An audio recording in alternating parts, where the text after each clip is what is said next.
So I had a talk with Karen, this lady named Karen, and the topic was being able to say no. So there's something, between nurture and culture that is kind of the same, and then we have nature. And we can also look at another spectrum, which is like everything from the side of paranoia people are familiar, but there's also something called pronoia. Pronoia is like where you think things are going to go well for you, you think things are going to go good. And this is really what impacts whether or not we're a risk taker. It's about not appreciating the potential damage versus fear of abandonment. Like abandoning others is too scary also. And then we learn about another spectrum. There's placebo, which is where you could get benefit from something that's not even real. Like that's why we have to ask ourselves, what is? It's not reality. So placebo is like when you take a pill and you think it's going to make you feel better. And then nocebo is where you think that something's going to make you feel worse. And it's okay to say no. We can trust the no. We can always remember that if we're always saying yes, it's actually harm, resentment, burnout, we're drained. And we can be more helpful to others if we sometimes say no. We all affect each other, and fear around saying no can actually really hurt someone and enable them. We could say no. Avoidant, when we're because of our own limitation, we're not able to say no. It actually holds us back. And we gain plasticity, like elasticity, when we don't need approval. And that really starts to show us when our mind has a lot to say. We can even remember that no can mean leaving people behind, not carrying the burden of their grief or their fear around it, not letting them hold our expansion and growth back.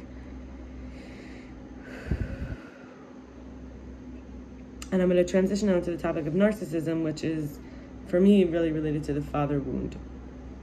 When I parentified men like Binyamin and Adam, it's identifying as a taker, not feeling I have anything to offer, share, even asking someone how their day is feels like I'm burdening them. I'd been attracting those who shame me for having needs, being on a path, and the threat is like I, me, mine, me, ego for protection, narcissistic, overcompensating for wanting to matter, feel important and be liked, be included, be wanted, forcing others to focus, attend, and care. And the trigger is really rejection, abandonment, exclusion. It's perceived, So parentifying people is to find surrogates, but I'm learning to be more self-sufficient because I matter. I wrote this a few years ago, but I think it's always important, to recognize my needs matter. It's okay to be selfish sometimes. It's not narcissistic to put and trust myself first. I have plenty of work to do. I can be realistic about the doubts and fears coming up and recognize slowness is necessary. This process can be enjoyable. It's a lifestyle. And just because someone says something doesn't make it true. The judges in my head don't know better than me. And we have to start remembering we paid enough dues. It's not selfish to want the roles or jobs that we're given and to not want them. And repetition are normal of comfortable familiarity can be ego opportunities for excuses. And it may feel good to give and not to be in lack or need, but we can focus on what I can offer. For example, I'm learning to listen better, be in silence, care how others are, have more grace, sensitivity, and empathy, not just think of my needs, nothing to give my power away and accusations and blame as much anymore. I'm not in survival mode as much. I can see a bigger picture and learning what feels, SHITTY, knowing I'm not here to suffer and that sooner or later I will replace my maladaptive coping with healthy resources. And some flower, some don't, and a non-attachment to outcome. And we talk about the gifts of recovery. So this could be called sobriety, healing, actualizing. It's asking for help. It's a godly container of spirituality, and it's seeing if I'm unkind to me. If I'm unkind to me, I will be unkind to others, and acceptance of what is, even if I feel petulant. It's an interesting word for me. Attracting in those who enjoy me, find me beautiful and lovable, and exceeded expectations and results, things that turn out better than we thought they would. And being able to think before I act or speak, even just a few seconds, and learning to ride the wave, not as a victim, as a surfer.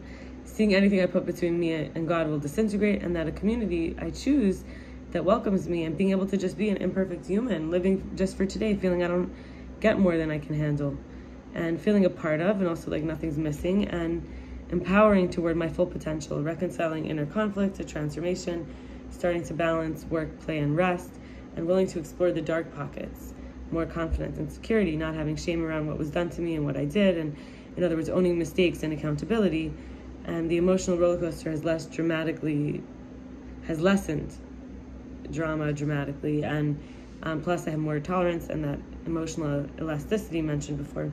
starting to put myself first, saying no, doing what I like with integrity, telling the truth, following through, making amends, learning to follow rules and rituals and traditions, and new relationship with authority, and being picky about my company, including a sex partner, and parenting myself, foresight to set intentions, only taking on work within my limits, and believing the universe and physical reality supports, protects, nurtures, provides for me, and trusting life itself, creativity and inspiration, and solitude, luxury of peace, which offers less fear and doubt, and the gratitude and the vision of gifts of blessing and more appreciation. And finally, I'm going to go to now uncoverings and triggers, and so memories that I buried was hurting when hurt towards my sisters. I remember chasing, they were persecuting me, and I chased them with a knife, and I was violent towards them when they would lash out at me nonstop, and I felt like they were always ganging up on me. And when I was overcompensating for sexual inexperience with Binyamin, I would do things that I really didn't want to do, and I would body shame Adam because of how gross he made me feel. I wanted him to be there with me. I didn't want to be the one that was always the degraded one. And I also realized that there was textbook borderline personality disorder is fear of abandonment, inability to adequately self-soothe, unstable sense of self, poor self-image issues, unstable personal relationships. And it reminds me of the narcissistic personality disorder, which I just talked about. Not saying I have this, just saying we can look at our narcissism, our personality issues, and we can recover. However, I realize I'm a child of the universe, doing the best I can, receiving guidance, letting go, practicing, making and finding meaning, blooming into new chapters, and things flowing more easily. And there were some moments that triggered me, I still wanted to wear my mother's clothes. A friend was a roommate was being weird about ending conversations.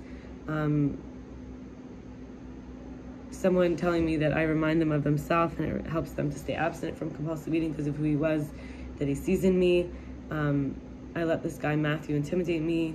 There was these women in this group, an OA group, Guinevere, Janet, Sheila, Genevieve, Francesca, and more OA people. They were not open to me. Becca. People in a meeting thinking they know I'm not a divine being and I'm just a human.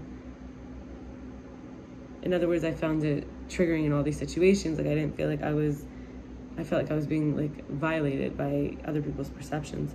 A roommate not wanting my painting, Seema being unable to hold space for growth. She said I was so broken, but I think she was not looking at her own brokenness.